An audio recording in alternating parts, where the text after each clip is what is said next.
अस्सलाम वालेकुम। आज की वीडियो में हम करेंगे एक्सरसाइज 6B। ये the mathematics book 2D2 7th edition जो न्यू एडिशन आया उसी एक्सरसाइज है ये। और इसका हम करेंगे जी क्वेश्चन नंबर 5 का C एंड D पार्ट करेंगे आज की वीडियो में। और इसके जो पहले दो पार्ट्स हैं A और B वो मैं पहले अपनी वीडियोस में करवा चुकी हूँ। उनका लिंक मैं डिस्क्रिप्शन में दे दूँगी, आप वहाँ से देख लीजिएगा। और अगर अभी तक आपने मेरा चैनल सब्सक्राइब नहीं किया तो उसको सब्सक्राइब कर दीजिए और बेल आइकन को लाजमी प्रेस कीजिएगा ताकि आपको न्यू आने वाली वीडियोस के बारे में पता चल सके। तो स्टार्ट करते हैं। हमारे पास है एक्सरसाइज 6B का क्वेश्चन नंबर 5 है। तो यहाँ पे लिख लेती हूँ क्वेश्चन नंबर 5। तो क्वेश्चन नंबर 5 जो है इसमें हमने सिंपलेस्ट फॉर्म में लेके जाना है जो फ्रैक्शंस हैं इनको। तो इसका सी पार्ट हमने करना है। तो सी पार्ट है जी हमारे पास 1/2p² 2p² minus 8p minus 10 plus 2p divided by p minus 5। ठीक है जी, ये हमारे पास 1/2p² minus 8p minus 10 plus 2p divided by p minus 5। तो इसका सोल्यूशन हम स्टार्ट करते हैं। तो हमारे पास है जी 1/2p² minus 8p minus 10 plus 2p divided by p minus 5। अब अगर आप डिनोमिनेटर में देखें, जब भी हमारे पास दो फ्रैक्शंस होती हैं तो उसको सिंपलेस्ट फॉर्म में हम किस तरह लेके जा सकते हैं कि अगर हम उसका एलसीएम ले लें। तो एलसीएम यहाँ पे किस तरह ले सकते हैं कि जो फर्स्ट फ्रैक्शन अगर आप उसको देखें तो यहाँ पे क्या हो रहा है कि इसके डिनोमिनेटर में मिड टर्म ब्रेक होगी। तो यहाँ से हम क्या करते हैं, मिड टर्म को ब्रेक कर लेते हैं। ये सबसे पहले देखते हैं यहाँ पे कोई चीज़ कॉमन तो नहीं आ रही, कुछ कॉमन आ रहा है तो सबसे पहले उसको कॉमन ले लेते हैं। तो ये हमारे पास आ जाएगा 1/, यहाँ से देखें 2 1 2, 2 4 8, 2 5 10, यानी कि 2 कॉमन आ रहा है तो 2 को बाहर कॉमन ले लेते हैं। अंदर क्या आ जाएगा p² minus 2 4 8 4p minus 2 5 10 plus 2p divided by p minus 5। ठीक है जी। अब यहाँ पे मिड टर्म ब्रेक होगी। तो मिड टर्म ब्रेक करने के लिए हम क्या करते हैं, फर्स्ट और लास्ट टर्म को हम आपस में मल्टीप्लाई कर देंगे। तो हमारे पास क्या आ जाएगा कि p² into minus 5 is equals to minus 5p²। और मिडल में क्या है -4p। ठीक है। अब कोई ऐसे दो फैक्टर्स हमें ढूंढने हैं कि जिनको हम मल्टीप्लाई करें तो हमारे पास आए -5p² और ऐड या सब्ट्रैक्ट करें तो हमारे पास क्या आना चाहिए -4p।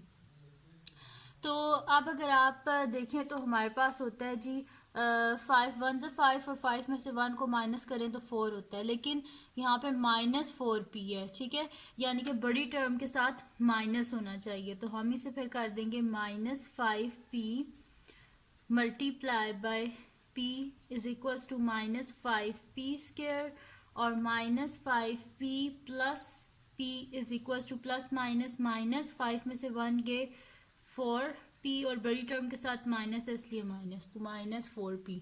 तो -4p की जगह हम लिख देंगे -5p प्लस p।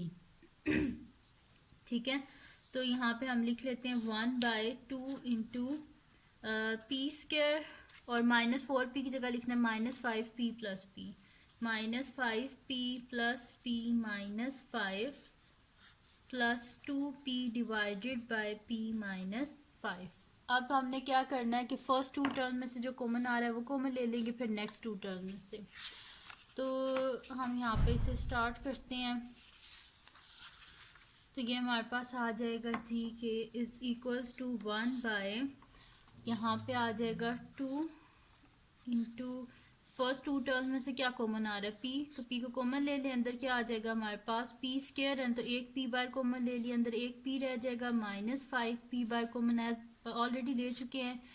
प्लस इन दोनों टर्म में से क्या कॉमन है, कुछ जिसके साथ कुछ भी कॉमन नहीं होता वहाँ पे 1 कॉमन होता है, तो 1 को कॉमन ले लें। अंदर क्या बच जाएगा p minus 5 bracket close plus 2p divided by p minus 5। ठीक है जी।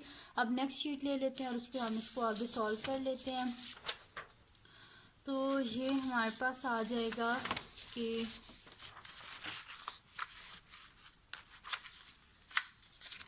इसको हम यहाँ पे सेट कर लेते हैं। ठीक है, अच्छा अब आगे ये हमारे पास इस तरह हो जाएगा कि इज इक्वल्स टू 1/2। अब देखें एक दफ़ा हम क्या करेंगे, इन दोनों टर्म्स को लिख लेंगे और एक दफ़ा इन दोनों टर्म्स को हम लिख लेंगे। तो हमारे पास आ जाएगा 2 इंटू पी माइनस 5 और p plus 1 plus 2p divided by p minus 5। ठीक है जी, ये आ गया हमारे पास। अब हम क्या करते हैं, इसका हम दे लेते हैं एलसीएम लेंगे। अब इसकी जो है ना, अब हमारे पास इस मिड टर्म को हमने ब्रेक कर लिया है। अब हमारे पास फैक्टर्स आ गए हैं। अब हम क्या करते हैं, देखिए यहाँ पे इसके डिनोमिनेटर में है 2 into p minus 5 p plus 1 और इसके डिनोमिनेटर में क्या है p माइनस 5। तो इसके न्यूमरेटर डिनोमिनेटर दोनों को हम किससे मल्टीप्लाई कर देते हैं, 2 से और p प्लस 1 से।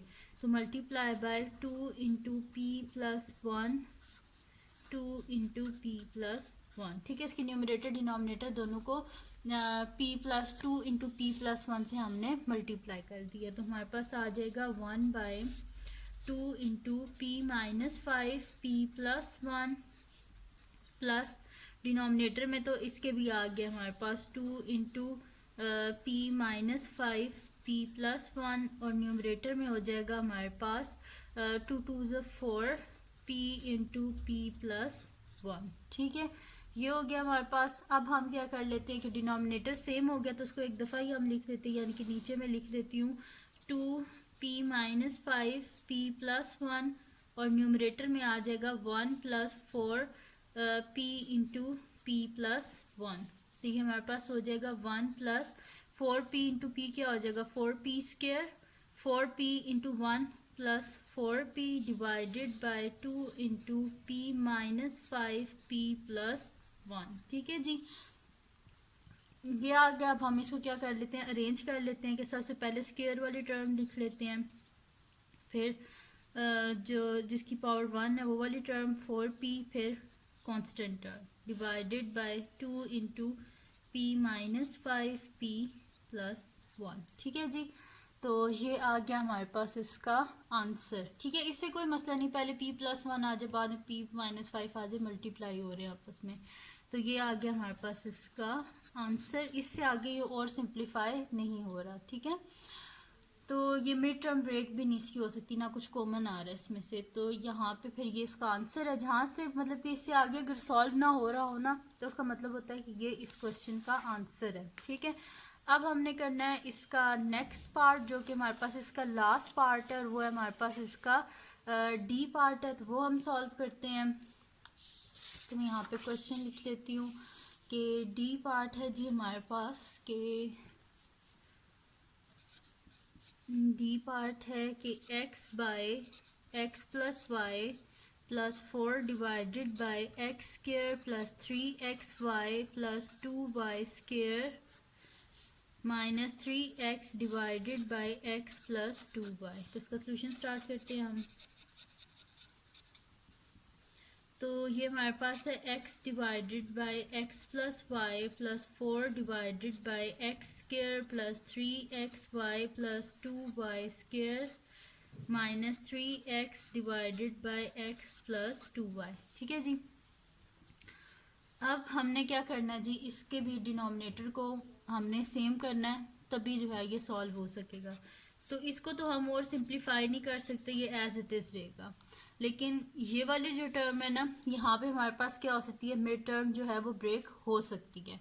तो यहाँ पे हम मिड टर्म को ब्रेक करेंगे तो फर्स्ट और लास्ट टर्म को अगर हम मल्टीप्लाई करें तो हमारे पास क्या आएगा 2x स्क्वायर वाई स्क्वायर और मिडल में क्या है 3 है। तो इजी सी बात है, 2 प्लस 1 3 होते हैं, 2 प्लस और 2 इंटू 1 3 और सॉरी 2 इंटू 1 2 होते हैं और 2 प्लस 1 3 होते हैं। तो वही हम कर देंगे यहाँ पे 4 divided by x square plus 2 x y plus x y plus 2y square. अब अगर आप देखें 2xy प्लस एक्स वाई, इन दोनों को जब हम ऐड करेंगे तो क्या आ जाएगा 2 प्लस 1 3 और साथ में एक्स वाई। इन दोनों को अगर मल्टीप्लाई करें तो 2 1 2 x into x x square y into y क्या आ जाएगा हमारे पास वाई स्क्वायर। ठीक है, तो ये मैंने इन दोनों को इनकी बात कर रही हूँ, इन दोनों को जब मल्टीप्लाई किया तो आ रहा है 2x स्क्वायर वाई स्क्वायर। ठीक है, तो अब इन दोनों को भी अगर आप मल्टीप्लाई करें तो आएगा 2x स्क्वायर वाई स्क्वायर और जब ऐड किया तो क्या आया 3xy माइनस 3x। ये भी इससे आगे और सिंप्लीफाई नहीं हो सकता, इस वजह से x प्लस 2y रहेगा ये x by x plus y. फिर हमारे पास क्या आ जाएगा plus 4 divided by first two term में से क्या कॉमन आ रहा है x, तो अंदर क्या बच जाएगा x प्लस 2y, क्योंकि इसमें से x कॉमन ले चुकी हैं, प्लस नेक्स्ट टू टर्म्स में से क्या कॉमन आ रहा है y, तो अंदर क्या आ जाएगा हमारे पास x plus 2y minus 3x divided by x plus 2y। ठीक है, अब हम क्या करते हैं कि एक दफ़ा इन दोनों टर्म्स को लिख लेते हैं हम और एक दफ़ा इन दोनों टर्म्स को, तो हमारे पास आ जाएगा कि x by x plus y plus 4 divided by, एक दफ़ा इनको लिख लेते हैं x प्लस 2y और एक दफ़ा इसको x प्लस वाई। ठीक है, minus 3x divided by x plus 2y। ठीक है जी, अब हमने करना क्या है कि इसका हमने डिनोमिनेटर को सेम करना है। तो डिनोमिनेटर हमारे पास किस तरह सेम होगा कि इन सब के नीचे, जैसे कि यहाँ पे देखें हमारे पास है ना x प्लस 2y और x प्लस वाई, लेकिन यहाँ पे सिर्फ x प्लस वाई है, x प्लस 2y नहीं है, तो इसके न्यूमरेटर डिनोमिनेटर दोनों को x प्लस 2y से मल्टीप्लाई कर देंगे। और यहाँ पे x प्लस 2y ये तो है, लेकिन x प्लस वाई नहीं है, तो इसके न्यूमरेटर डिनोमिनेटर दोनों को x प्लस वाई से मल्टीप्लाई कर देंगे। तो यही स्टेप मैं इधर कर देती हूँ फिर कि x divided by x plus y into x plus 2y के इसके न्यूमरेटर डिनोमिनेटर दोनों से मल्टीप्लाई कर देते हैं।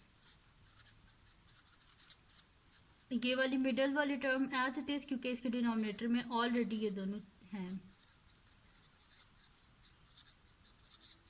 ठीक है जी, और लास्ट वाली जो टर्म है इसमें हमारे पास क्या है कि x प्लस 2y तो है, लेकिन x प्लस वाई नहीं है, तो इसके न्यूमरेटर डिनोमिनेटर दोनों को x प्लस वाई से मल्टीप्लाई कर देते हैं।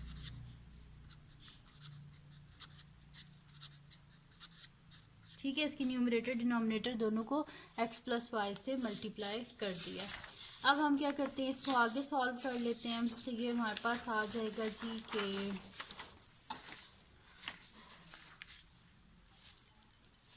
ये हमारे पास आ जाएगा कि is equals to x into x plus 2y divided by x plus y into x plus 2y। ठीक है, फिर नेक्स्ट टर्म हमारे पास क्या आ जाएगी, x को x प्लस 2y से इस वजह से x into x plus 2y लिखती है, प्लस 4 डिवाइडेड बाय, ये तो एज इट इज रहेगा x प्लस 2y और x प्लस वाई, माइनस हमारे पास क्या आ जाएगा इसके न्यूमरेटर में 3x into x plus y divided by x plus 2y into x plus y. ठीक है जी, ये आ गया। अब इसको हम आगे सॉल्व कर लेते हैं। तो ये हमारे पास आ जाएगा कि इक्वल्स टू, ये हमारे पास आ जाएगा, देखो डिनोमिनेटर सबका सेम हो गया, सबके डिनोमिनेटर में x plus Y x plus 2y, इसमें भी x plus 2y x plus Y x plus 2y x plus y. तो डिनोमिनेटर में हम लिख देते हैं कि x प्लस वाई और x प्लस 2y। ठीक है, और न्यूमरेटर में क्या आ जाएगा, पहले हमारे पास x into x plus 2y plus 4 minus 3x into x plus y. ठीक है जी, तो ये हमारे पास आ जाएगा denominator as it is x plus Y x plus 2y, और न्यूमरेटर में आ जाएगा x into x x square plus x into 2y 2xy plus 4, और इसको अंदर हम मल्टीप्लाई कर देते हैं। तो ये हमारे पास आ जाएगा 3x इंटू एक्स, क्या आ जाएगा, माइनस का साइन बाहर रहने देते हैं और अंदर देखें 3x into x 3x square 3x into y 3xy।